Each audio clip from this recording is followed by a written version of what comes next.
Oh, babies! They're so cute and huggable.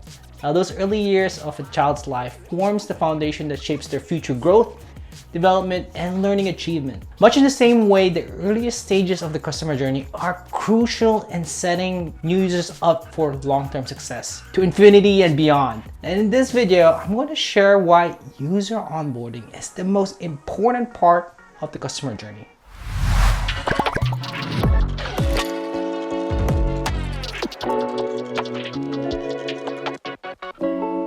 Hey friends and family, John from AppQs. If you want to get the latest user onboarding tips and tricks, be sure to smash that subscribe button.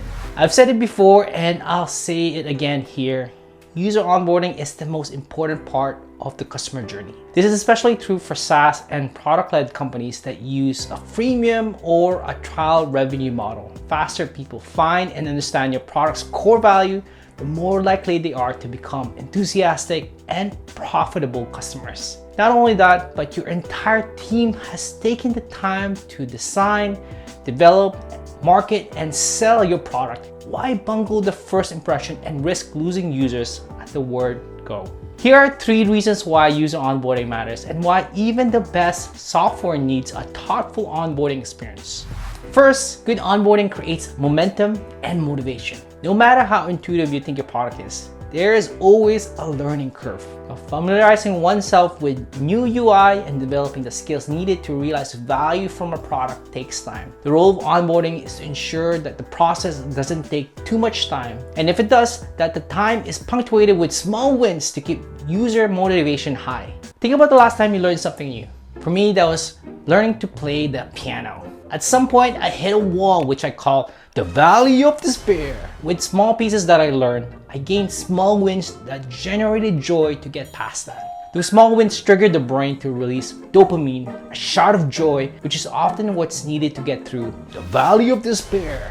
SaaS products should never require the same level of skills and practice as, say, learning to play the piano. Can you imagine that? But it's never a bad idea to break the user onboarding experience down into small successes. That's because people are motivated by something called the goal gradient effect. The closer we get to reaching a goal, the harder we work to complete it. Now, great onboarding experiences work by motivating users to forge through the Valley of Despair, breaking down the onboarding journey into smaller tasks, reminding users how far along they are in the process, and rewarding minor achievements significantly increases the likelihood that users will complete all the necessary tasks and be set up for success after the fact.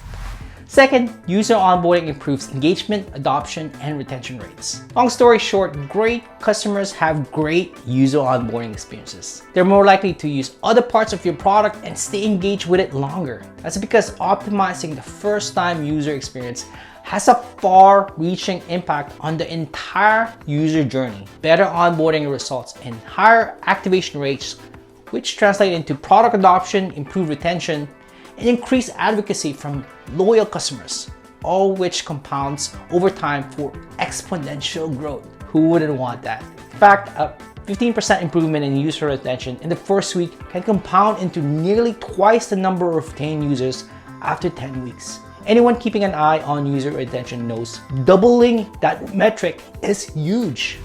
Third, users expect a great onboarding experience. Another reason to invest in your onboarding experience is modern users just expect it. Bad onboarding experience isn't just a design problem, it's a business problem. When users have a negative onboarding experience, they don't think, oh man, this is a terrible onboarding. They think, wow, this product is so bad. Stakes are high. The abundance of free trial and freemium products means that many people no longer buy products without seeing value first. Even if you manage to build enough of a brand presence that you can require payment upfront, people have simply become accustomed to good onboarding experiences. New users expect you to explain how your product works and how they can use it to solve their problems quickly and efficiently. Failing to provide an effective onboarding experience means you're losing good fit customers who might otherwise have stuck around for months or even years. To wrap it up, onboard users with retention in mind. When people first sign up for your product, they'll either get it or they won't. They'll either understand the core value and say, wow, or just shrug. and drop your product into the trash bin. Forget about it forever. The users that say wow are the ones that will still be using your products for weeks, months, and even years later. They're the ones who will spread the word with friends and colleagues, and all of that comes with great user onboarding experience. Well, that's all for now. If you found this video valuable, share this with your colleagues and friends. We've also created a free user onboarding certification course that goes into detail on how to create an onboarding experience that turns more of your users into paying customers. We've got the link below in the description. Don't forget to subscribe also to get the latest user onboarding tips and tricks to improve your product's onboarding. Also, don't forget to check out our other videos about user onboarding. That's all for now. I'll see you in the next video. Bye for now.